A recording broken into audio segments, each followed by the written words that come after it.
เบ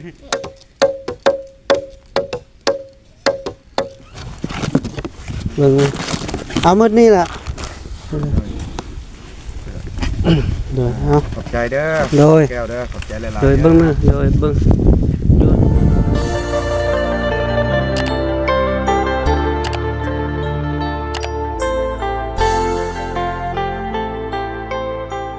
ดีเด้อ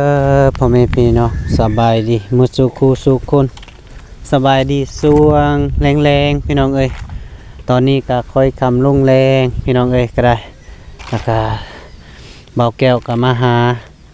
พ่อสร้างแล้วก็มาหาทั้งน้องๆเพิ่นพี่น้องเอ้ยก็ได้ก็มาเบิ่งงานของเบาแก้วฮับนี่แหละเพิ่นมื้อนี้เพิ่นสิเฮ็ดหยังแดเนาะแล้วก็สิมาเบิ่งนำกันพ่อแม่พี่น้องเอ้ยเพิ่นจะเฮ็ดฮอดใส่เนาะโอเคพ่อแม่พี่น้องเอ้ยก็ได้มีแต่ว่าไปรับไปชมไปนำกันเนาะพ่อแม่พี่น้องเอ้ยก็ได้เนาะ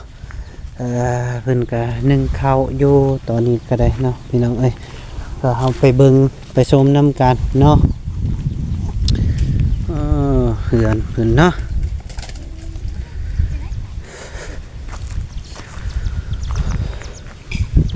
โอ้ไก่ลายเนาะเป็ดไก่จักโตลูกสบายดีเด้อโดยสบายดีแม่นยังอ่ะนะเล็กตะปูไผซื้อเอามาให้บ่าวไล่3 เกตพ่อแม่พี่น้องเอ้ยเล็กตะปู3 เกตสบายดีละโดยสบายดีเดี๋ยวไปเฮาไปเบิ่งงานเฮาเนาะพ่อแม่พี่น้องเอ้ยก็ได้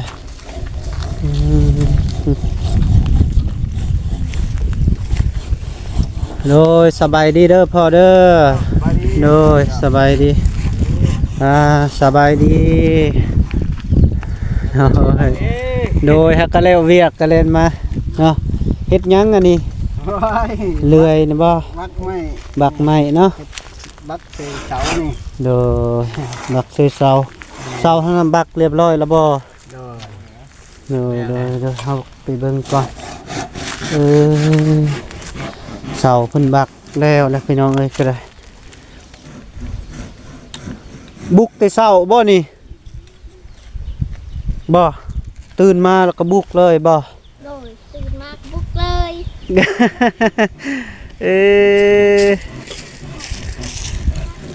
คักแล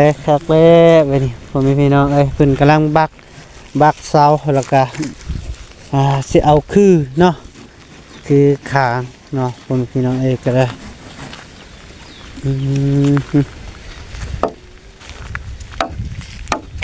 ขุดคุมจักคุมนี่เก้าบ่เก้าคุมเก้าคุม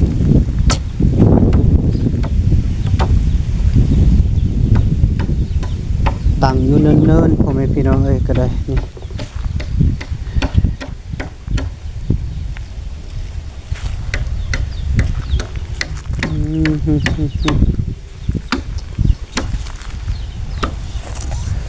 นั่นได้นอนคืนนี้ฟันดีอยู่บ่ตอนนั้นแล้วมาปุชบายเลยก็นอนหนาวแน่กับเพิ่นมาสอดผ้าให้เลยก็รับเลยบ่เดี๋ยวผมเมื่อแล้วละแจ้งไปจังผมเมื่อแจ้งจังเฮาเมื่อเนี่ยย้อนน้ำลงทางบ่จักจังว่า นะพี่น้องเอ้ยเพิ่นกำลังแทกแล้วก็บักมือเช้าแล้วมันล้มแล้วตอกเสด็จโดยล้มเนี่ยครับก็แปลงใช้ว่าจังไดงานเฮามื้ออื่นย่อบ่หรือเป็นใดมืออื่นนี่แหละมื้ออื่นนี่ย่อเนาะเพิ่นให้ย่อมื้อนี้ห้ามมาย่อลงแล้วเนาะโอ้งาคำไปจากแล้วเลยบ่ได้เลย3คนเฮาโดยต้องระวังเนาะโดยเฮ็ดละวานเอาพี่เอ้ยน้องเนาะ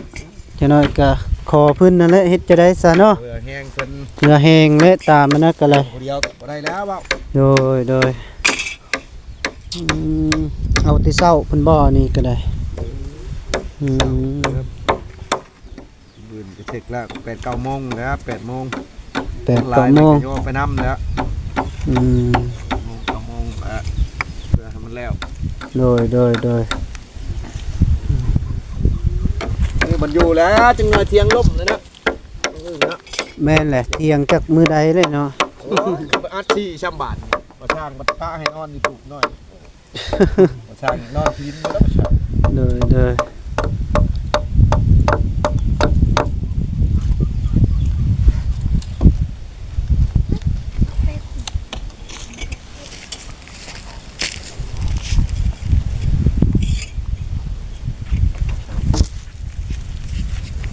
ปั๊บปิ๊งปิ๊ง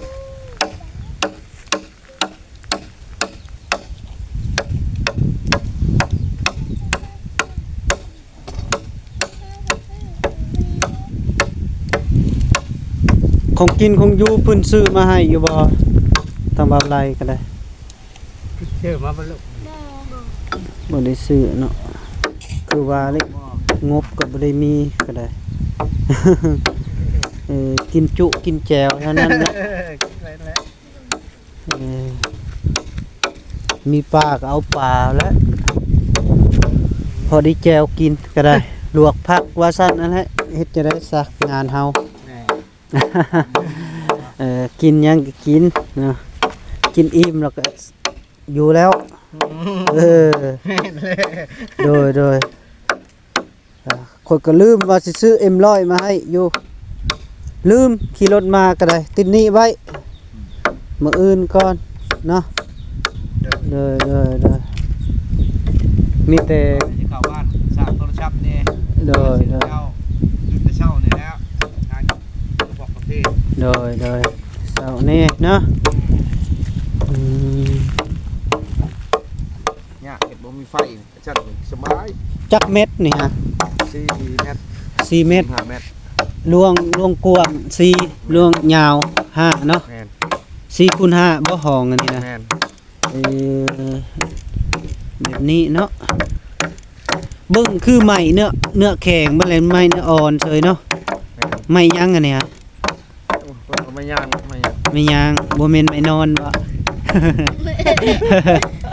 เออ ให้หน่อยไม่นอน แล้วเติม ไปตัดกับอยู่ห้วยย่างเนาะซื้อกับส้มกับซื้อเนาะ เออ น้ำมันย่างไม่ โดย แข็งกระแดกมันบ้าตอกกับเข้าคือกันแล้ว แม่นไม้สำนี้แล้วพอดีงามเนาะเดี๋ยวเขาตอกแล้วก็พอดีงามเลย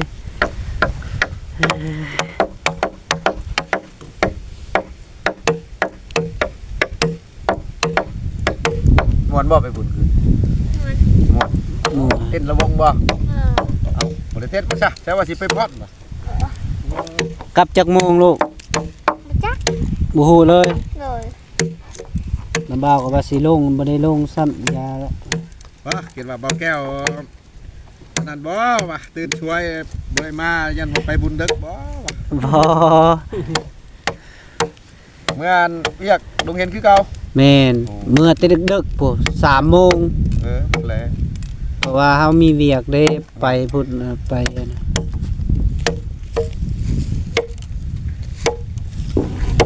นี่ก็เลิกการก็เล่นมา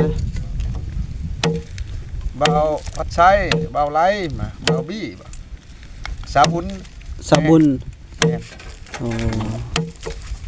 เดี๋ยวเราเคยเข้าตรงหมกยาง โดย ว่านี่ก็พอกันกับข่อยเข้าตรงหมกยาง สะบุญนะ แลนก็ไปแวะมึงเขาคนนั้นแน่เอามะเขือนะเพื่อนสแตลเขาแล้วเอาพักมาเลย โดย เอาปลามาพอได้กินตอนเช้ากับตอนแดงฮัดเพิ่นคาแบะอีกมื้อนี่โอ้ไปกินแบะอีกแน่นบ่นาย อยู่ไส แล้วบ่ฟูชาวพันธุ์เพิ่นชื่อแบะมา เออ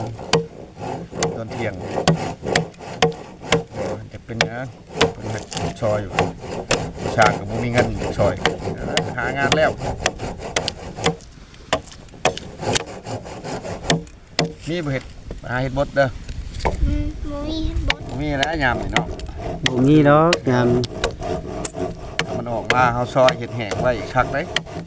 ใส่น้ำเนาะ บ่เฮาซอยไว้แต่ยามมันออกแทนที่จะช่องแช่น้ำนิดหน่อยแล้วก็เอาเขียดปิ้งหยังอุกน้ำปลาแดกบาด โดย ปูเฮ็ดกระด้างตำป่นใส่กันมาโท ลูกผัดกินบ่ได้มัน บ่ เอ่อ เจ็บท้องเพิ่นกินอยู่บ่ม่วน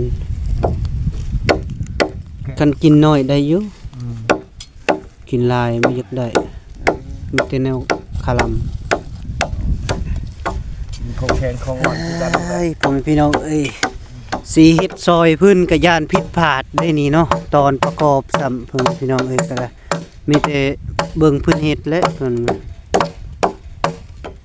กะให้มันพอดีมื้อเช้าก็ย่อขึ้นก็ตัวได้บ่ล้มก็แปลงน้ำหั่นแหละ โดย ต่อไม้เอาบ่ได้กบ กะว่าจักคนนี่10คนได้บ่ ได้ บ่ฮอด10บ่ บ่นะ3-4คนนี่นะ 4-5คนเลยเนาะ วันนั้นย่อเช้าขึ้นมาก็ตั้งขึ้นกระจายไว้แล้วตอกไม้ มาแติเช้าบ่ เช้านี้แล้ว7:00 น 8:00 นพุ่นแล้ว 7-8โมง เพื่อหมู่ท่าหมู่เด้ เบาไล่ก็สิมาบ่ ก็ว่านั่นแหละมาเป็นจังได เออ สิขึ้นมาสิ ก็พังเบิ่งคันขึ้นทันก็ทันเนาะคันบ่ทันก็เฮาลุยก่อนเด้เพราะก็มีเวียกไป งั้นมีไป แม่น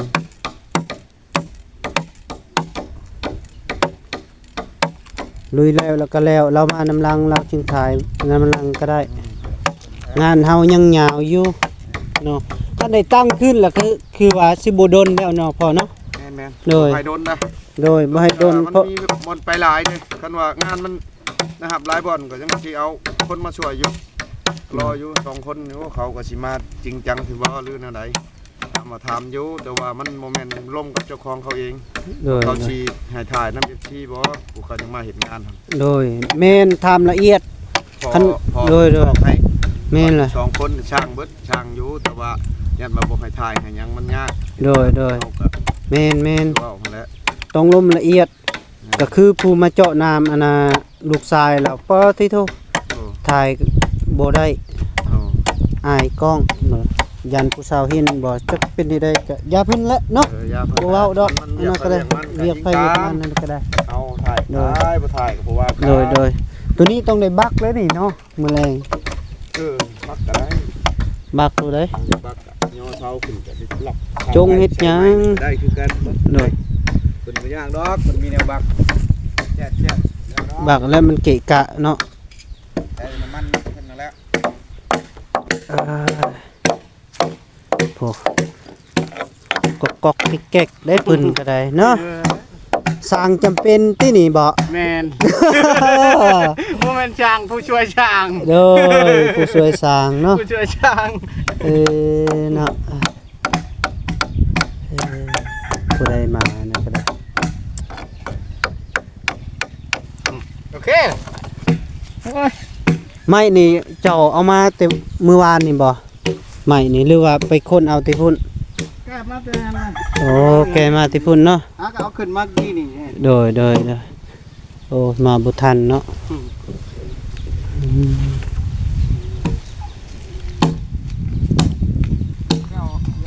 พันก็ได้พันตามมันขีดพอขีด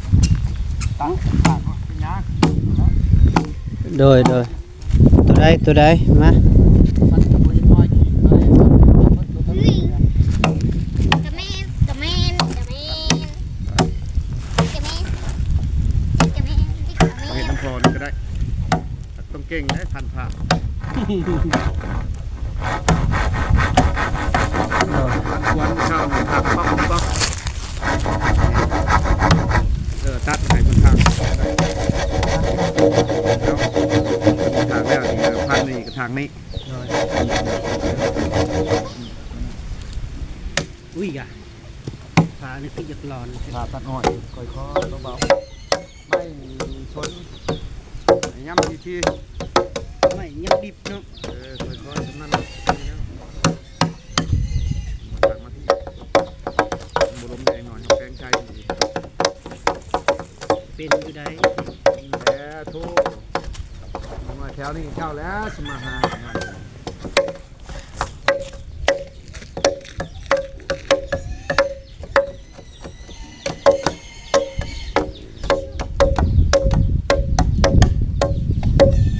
พอเนาะ นี่เช็ดลุงมันหวาน ฮอตไซส์ตัวนี้ ขึ้นขึ้น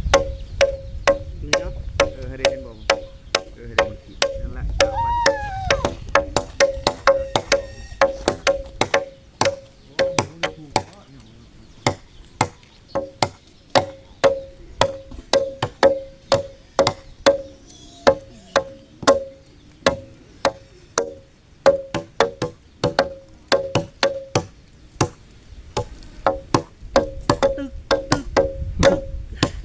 ม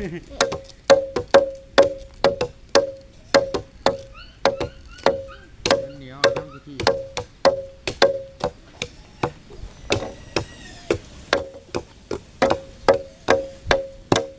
ซ้ำขี้ตัวเทิงนี่บ่พอ แม่นใช่ไหมอ๋อนะให้มันอ่อนเขาหีบเขาเลย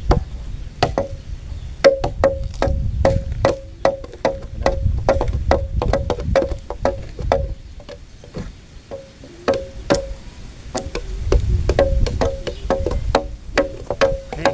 ตัวใดอีกมัน นั่นแหละนั่นตัวไหนนางตัวนั้น เอาตัวนี้ก่อนก็ได้ตัวที่ไก่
คือไม่โกงเนาะ นี่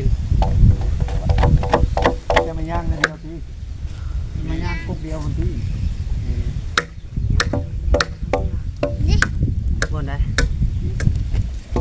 นี่บ่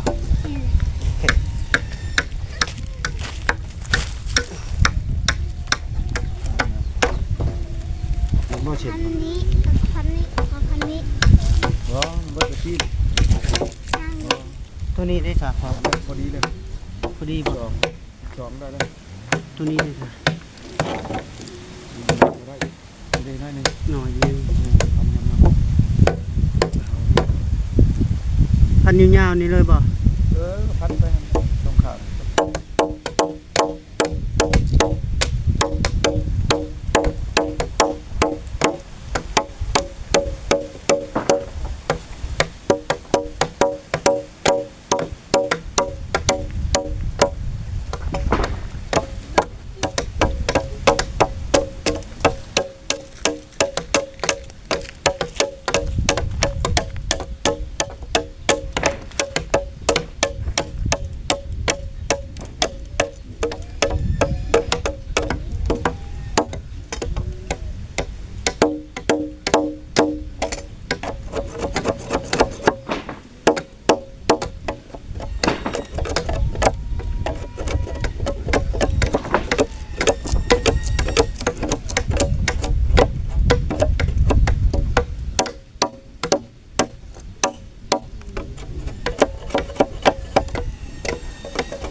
ไอ้เรียบร้อยเป็นยังตัวนี้ได้สาพอยังนี่ นั่งแล้วเจ็บเช็ดมาเลยแม่ลูก ส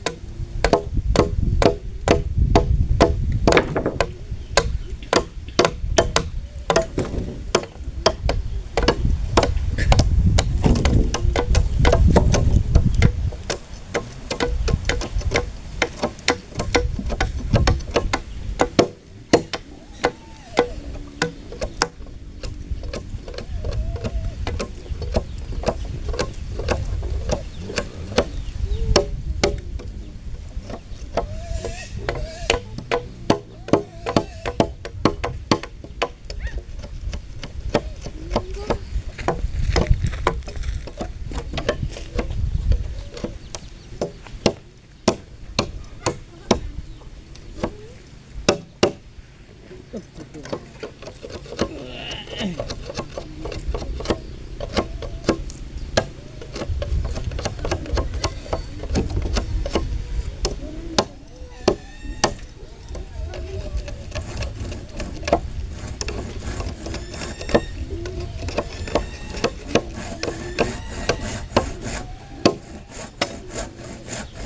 อเค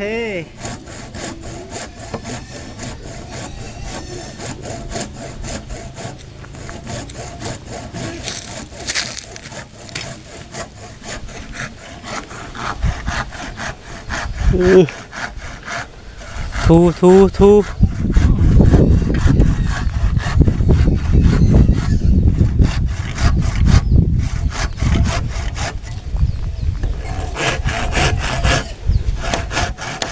ต้องได้เอาเลื่อยก็เนาะคอยว่าผ้าเลยง่ายกว่าปอก ผ้าก็บ่เข้าแล้ว ผ้าบ่เข้า ผ้าก็ตะเลิดขึ้นตะเลิดที่ตั้งเขาเอาเลยตัดมาก่อน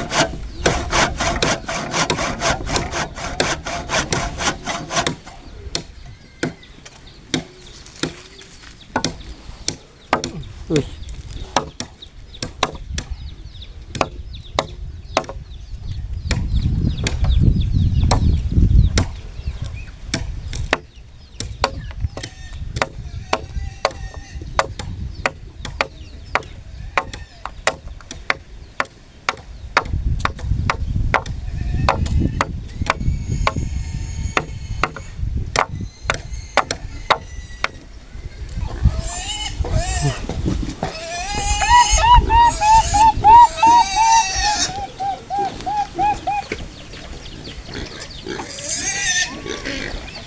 ก็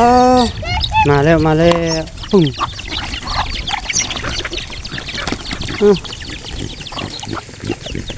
อ้าวมูรักมาเย้ มาหมู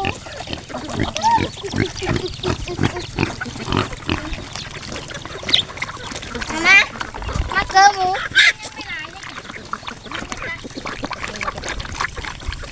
ตัวนั้นได้สะ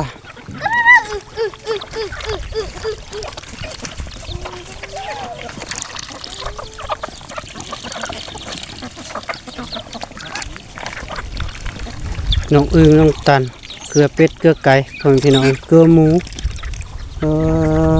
ครับดี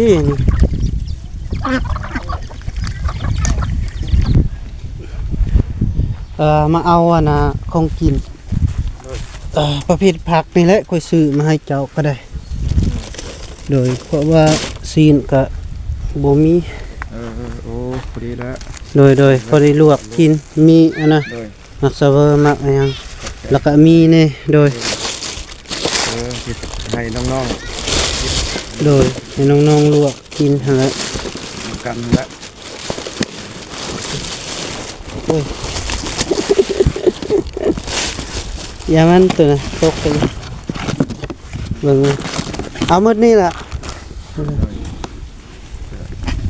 โดยเอา ขอบใจเด้อ โดย แก้วเด้อขอบใจหลายๆ โดยเบิ่งนะโดยเบิ่งโดยเอาซื้อมีกับผักกะหล่ำผักซูพอก็ได้เพราะว่าซีนกับบ่มีงบแหละคือว่าอะไรมีแต่เท่านี้แหละงบลูกเองหั่นล่ะแล้วก็โดยเจ้ามาอยู่น้ำเพิ่นก็พอได้ลวกกินนํกันโดยมีหยังก็กินได้พอก็ได้ถึงเฮาก็บ่ได้มีหยังก็ได้เนาะ กินไปอะไร โดยค่อยกินไปเนาะเพราะนั้นแหละคอยอยู่ดีมีแห้งเด้อพ่อเด้ออยู่น้ำเพิ่นก็ได้เด้อ หลายๆเด้อ โดยแล้วก็บอกแก้วกับสิขอโตเดินทางแล้วเป็นพ่อแม่พี่น้องเอ้ยก็ค่อยคำลงแรงแล้วเนาะแล้วก็มีหยังก็จึงว่ากันพ่อเอ้ยก็โทรหาเด้อโดย